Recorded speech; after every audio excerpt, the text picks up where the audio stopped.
un saludo a los amigos y empresarios Luis Quiñones y Francisco Ralda que nos acompañan esta tarde.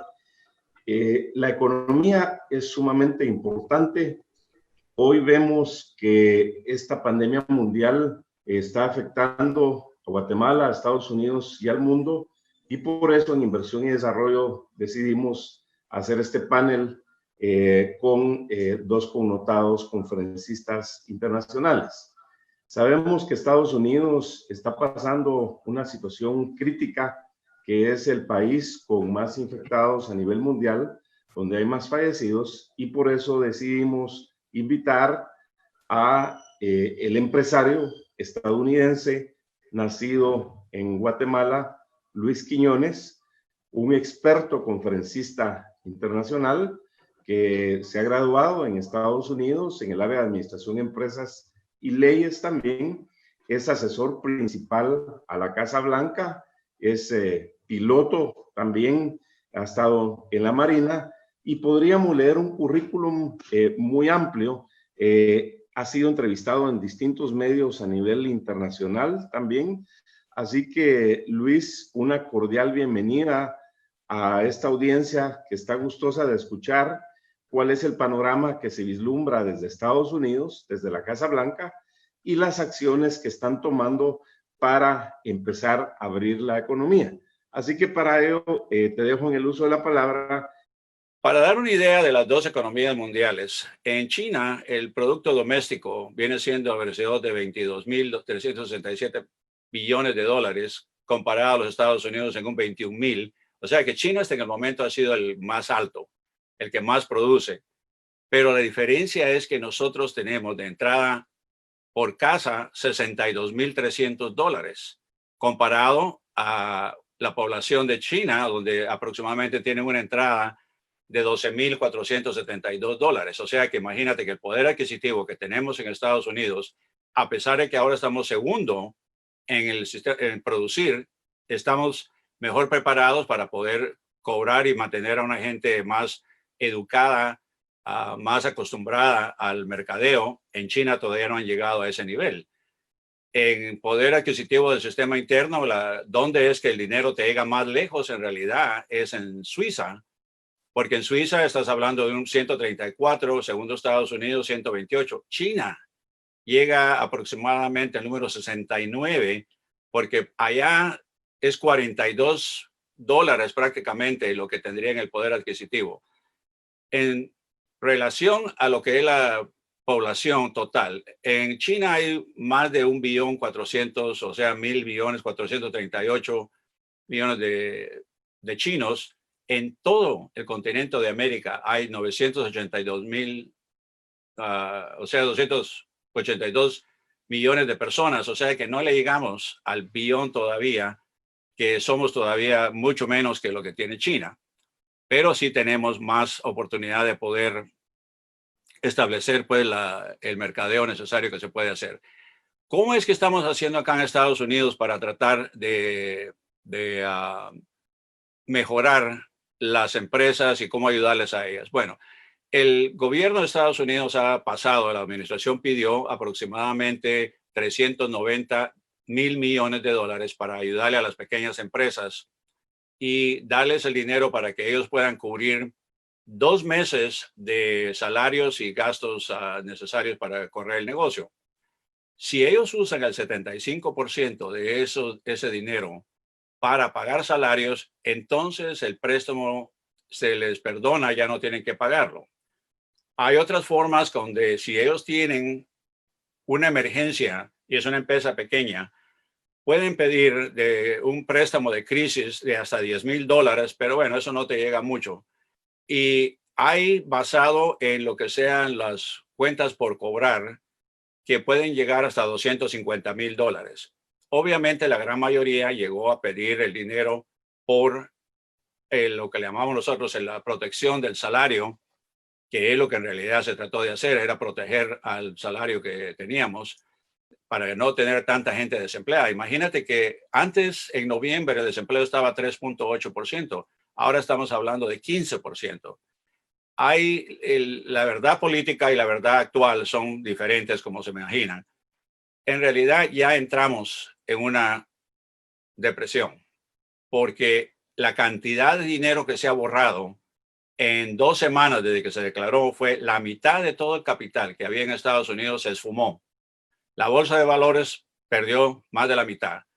Entonces, ahora todo lo que teníamos, imagínate que ahora, antes el GDP tenía todavía en noviembre estábamos al 60% de lo que producíamos, el Producto Bruto del país. Ahora estamos a 105% y ningún país se ha podido levantar de ese tremendo cargo que llevamos. Y aquí eso tenemos que tener mucho cuidado, porque imagínate que si se está contemplando ahorita otro tercero o cuarto ronda para darle dinero a la gente y a las personas, ¿no? Darles $1,200. Pero ¿de dónde vamos a sacar este dinero? El problema es de que ya estamos fabricando, estamos creando dinero que no tiene el valor que tenía anteriormente. Eso también tenemos que tener muchísimo cuidado. En este momentito, todas las personas que están registradas en pagar taxes le deben al gobierno $199,000. Cada ciudadano que nació hoy, que tenga una hora de haber nacido, va a recibir una cuenta por decirle, bueno, a partir de ese momento me va a deber $72,000. Imagínate cuándo van a poder pagar ese dinero como está. La única manera que se puede hacer va a ser regresar la manufacturación. Si no podemos empezar a fabricar las cosas acá como se hizo después de la Segunda Guerra Mundial, no vamos a poder salir de este problema y francamente vamos a terminar fracasando. No será inmediato, pero en unos 10 años ya el país dejará de existir, lo que le pasó a Roma, que dejó de ser el gran imperio que era. Entonces necesitamos a como de lugar empezar a traer la manera de fabricar las cosas. Como yo te comenté en una de nuestras conversaciones privadas, yo dispuse poner dinero para traer la fabricación de las máscaras y mucho del equipo que están prohibiendo ahora traer de China. Y francamente es una inversión pequeña, es una inversión hablando de $300,000. Guatemala podría hacer esa inversión y tener su propio equipo para poder fabricar estas máscaras, los trajes que se ponen los doctores. Y francamente, viendo el precio de lo que se fabrica en México, cuánto les costaría lo que nosotros vamos a poder darles al gobierno, que ya lo estamos negociando, estamos hablando de una diferencia de aproximadamente 22 centavos. Si te pones a pensar el tiempo que se tardan en traerlo de allá para acá, la calidad está garantizada porque está hecho acá, le estamos dando más trabajo a personas que están produciendo y están pagando taxes, entonces la economía se beneficia, que es lo que queremos hacer.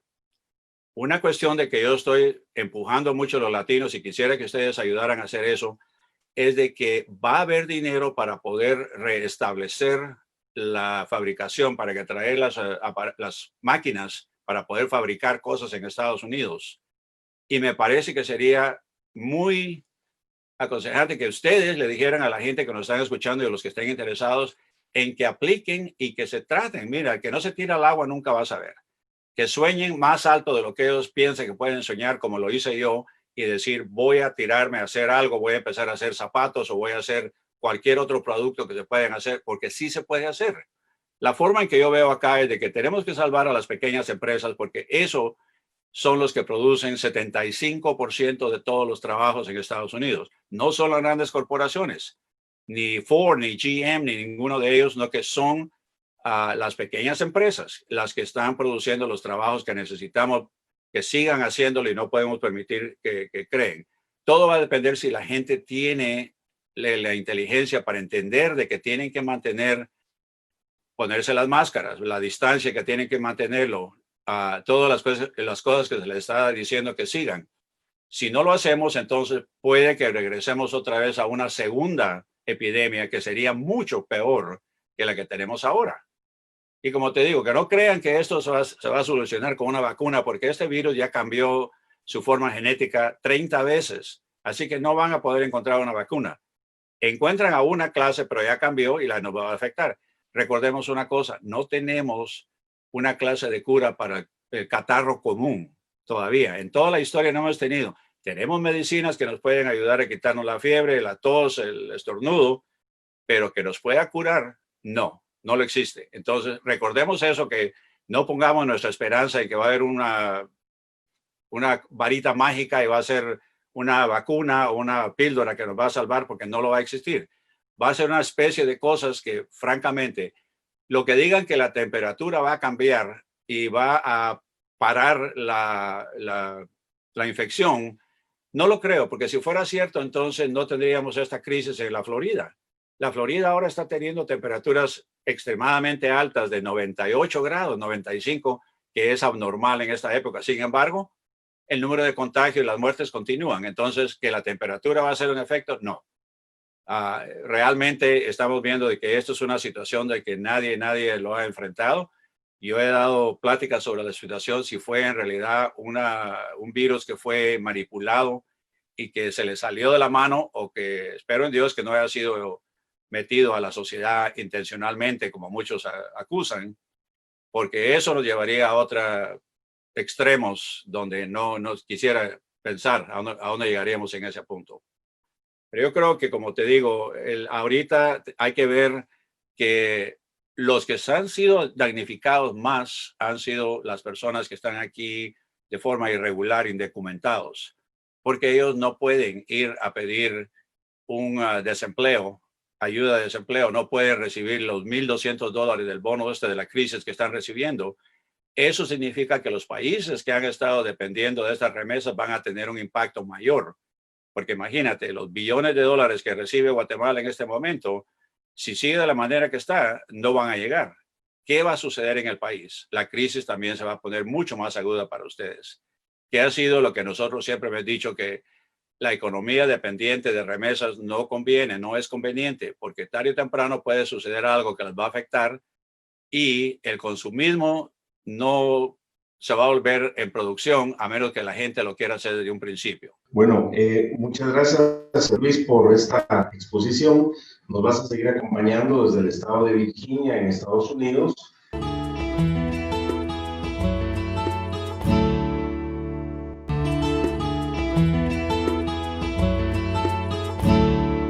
Y en este momento vamos a dar paso al empresario guatemalteco, exportador agroindustrial, el licenciado Francisco Ralda, quien es administrador de empresas y se ha preparado en distintas disciplinas a nivel mundial. Es el presidente del grupo de empresas Entre Ríos, una corporación que tiene más de 60 años y él representa ya la tercera generación de empresarios en esta empresa y es miembro de la junta directiva de Export. Pues muchas gracias, Luis, por la invitación. Gracias al programa de inversión y desarrollo por invitarme a compartir esta tarde. La agroindustria de Guatemala es una industria eficiente y bastante reconocida por su calidad a nivel internacional. Son referentes el azúcar, el aceite de palma, el café, el hule y el banano por su alta productividad y su reconocida calidad. La agroindustria tiene un fuerte impacto en la generación de divisas y el empleo en el país. Goza de fuertes cadenas de suministro internas y de comercialización internacional. Está organizada en cámaras y asociaciones debidamente organizadas y goza de una buena imagen y reconocimiento del cumplimiento de contratos. Todas estas cosas positivas de la agroindustria tienen un nubarrón que tiene que ver con su competitividad debido a los costos de la mano de obra, al tipo de cambio del país y algunos elementos de inseguridad y conflictividad en algunas regiones del país. La visión ante la crisis de este sector de la economía es que presenta verdaderamente grandes desafíos. Los factores principales de la competitividad de la agroindustria son los rendimientos por hectárea, ¿verdad? La capacidad de producir más en una misma superficie de tierra, el costo de la mano de obra y el valor del tipo de cambio. Los commodities no tienen una diferenciación con la cual podamos competir. Es más, se puede competir un poco vía servicios, vía relaciones, pero en diferenciación de producto eso no existe. Y tenemos competidores formidables en América Latina como lo son México, Colombia y Brasil. Y en Asia también competimos con la India, con Malasia, con Tailandia y con Indonesia. Para poder medir los niveles de competitividad de Guatemala tenemos que analizar cuál es el comportamiento y el costo de la mano de obra y el comportamiento del tipo de cambio. Entonces podemos ver que en costo de mano de obra, Guatemala tiene un salario mensual promedio de $388 versus México 150, Colombia 217 y Brasil 187. Por el lado del tipo de cambio, hemos visto de que en el periodo 2002 al 2020, Guatemala tuvo una apreciación de su moneda de un 3%, la moneda de México se devaluó en un 227%, la de Colombia en un 248% y la de Brasil en 166%. Eso hace que a pesar de que Guatemala tiene buenas tierras, buen clima y buena productividad, eso no es suficiente para competir exitosamente en el mercado internacional. El costo de la mano de obra, que representa cerca del 80% del costo de producción, y el tipo de cambio mata y compromete seriamente la competitividad de la agroindustria. Otro factor importante es el precio del petróleo, ¿verdad? El precio del petróleo tiene mucha relación con varios de los commodities, porque en el caso del azúcar y la palma compiten con el biodiesel y el etanol. En el caso del hule, compiten con el hule sintético.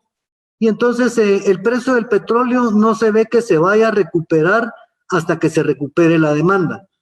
Ya vimos la semana pasada pues los movimientos en el precio del petróleo increíbles, ¿verdad? Llegando a cotizarse negativamente. Y otro factor determinante hacia el futuro va a ser cómo se mantendrá el valor del dólar contra la canasta de monedas internacionales, ¿verdad? Si el dólar se mantiene apreciado, los precios de los commodities van a mantenerse bajo presión. Entonces, todas estas situaciones van a generar que se mantenga un fuerte desempleo en el sector agroindustrial en el país.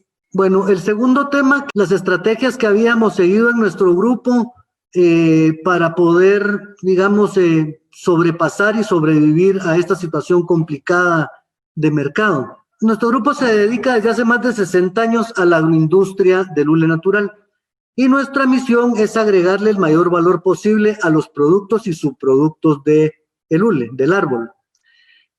Operamos una plantación, una planta de hule, una planta de látex centrifugado y una planta de componentes de madera. En un ejercicio de planeación estratégica que desarrollamos hace algunos años, pues determinamos con claridad de que estábamos compitiendo contra los países de Asia, productores de hule, más que contra nuestros amigos locales. Esa competencia hacía necesario la estandarización de la calidad, por lo que nos certificamos ISO 9000 hace más de 10 años. Anticipamos los desafíos y los problemas ambientales y sociales y hicimos una certificación con Rainforest Alliance. Somos una de las 7 empresas certificadas en el mundo en hule. También hemos anticipado potenciales problemas de narcotráfico y terrorismo y nos certificamos BASC, que también nos facilita el comercio con Estados Unidos, y estructuramos un sistema de gestión integrado que gobierna y administra toda la operación de la empresa. Por el lado comercial, pues nos aliamos con el trader más grande de hule del mundo, que produce e intermedia 2 millones de toneladas al año. Para referencia, Guatemala produce 100,000 toneladas.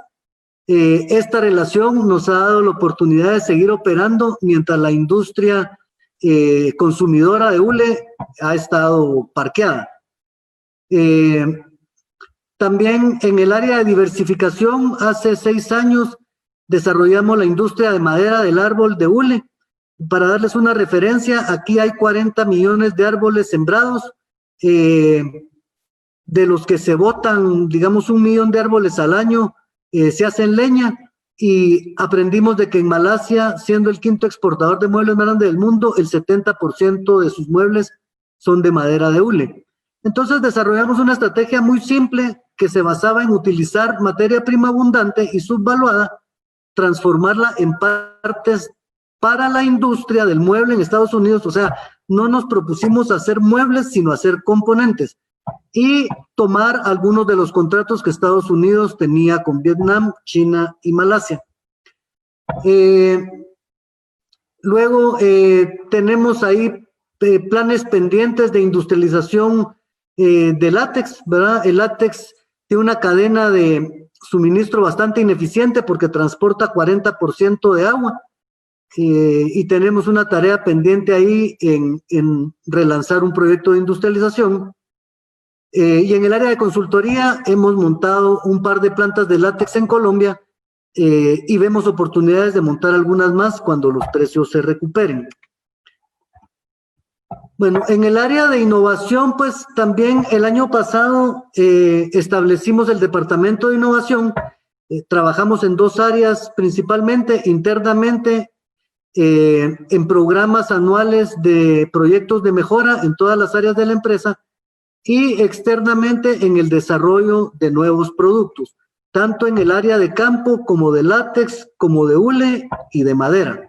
Entonces mantenemos bastante actividad en ir innovando, porque comprendimos de que la innovación no es una herramienta para ganar más dinero, sino que es una herramienta para la sobrevivencia de la empresa.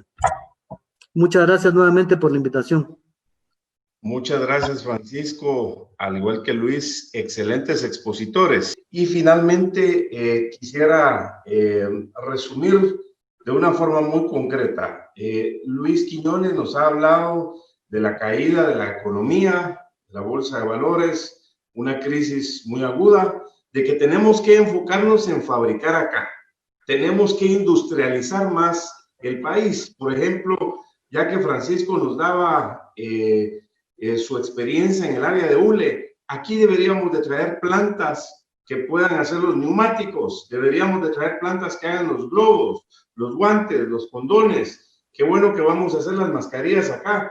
Y no solo hablo de las grandes inversiones, sino Francisco abordó el tema de las cooperativas y las asociaciones, donde a través de la Asociación Inversión y Desarrollo estamos trabajando con miles de productores a nivel nacional de Santo Domingo, Xenacoj, que están haciendo las mascarillas. Luis nos decía que tenemos que soñar, que tenemos que tirarnos al agua. Nos puso como ejemplo Japón, cómo se levantó. Nos decía que esta situación de la normalización de la economía puede que nos lleve 1 año o un poco más. Gracias a Dios, el panorama para el año 2021, según el Fondo Monetario Internacional, se ve bastante positivo.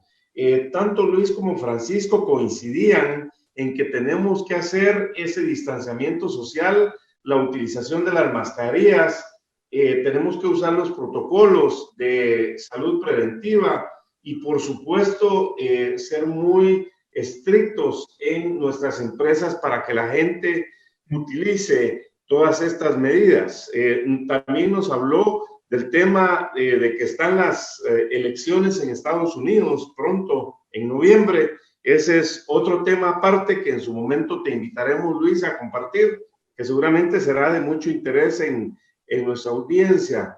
Y Francisco nos explicó cómo ellos en una corporación empresarial familiar a lo largo de 60 años se han venido preparando para sobrevivir crisis tras crisis y que definitivamente esta crisis actual ellos la van a sacar adelante. Nos habló de la diversificación también, cómo esos 40 millones de árboles de hule se deben de utilizar para producir muebles que inclusive se pueden vender en segmentos específicos en Estados Unidos. Y nos habló del caso de Malasia, donde el 70% de esos muebles que ellos exportan viene de los árboles de hule.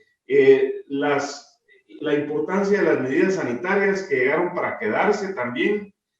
Nos presentó una estrategia de reactivación económica muy importante la recomendación del trabajo a tiempo parcial, de la implementación del convenio 175 y su reglamento, de los salarios diferenciados también, porque recordemos que aquí hay un parámetro que lo ratificaba Luis también: la fuerza de la economía está en las micros, pequeñas y medianas empresas, pero también hay mucha gente que está desempleada o subempleada en la economía informal, que necesita herramientas para hacer más de desarrollo económico especial, que tenemos que potenciarlas para atraer más inversiones, y del Tratado de Libre Comercio, de ese DRCAFTA, que tenemos que ajustarlo para aprovechar en mejor forma las oportunidades.